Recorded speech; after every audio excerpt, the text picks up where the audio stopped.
So today we are making hummus. So for hummus simply we need boiled chickpeas.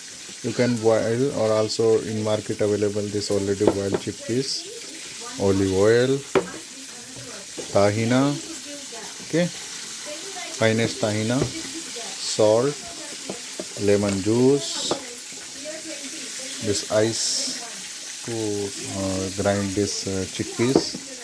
So we need this lemon salt also. Okay, so these all ingredient we will use to make our hummus. Okay, so let's start. I will show you step by step. Okay, first we are grinding this chickpeas.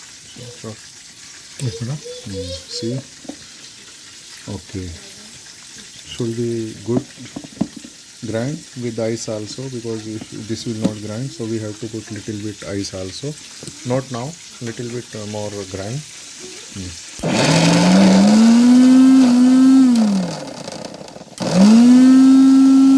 Okay, now we put this ice little bit to grind little bit good this one.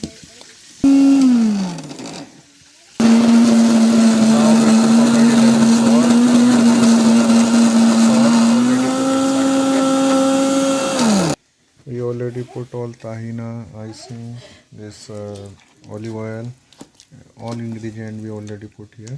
But now when this will finish, then we will show.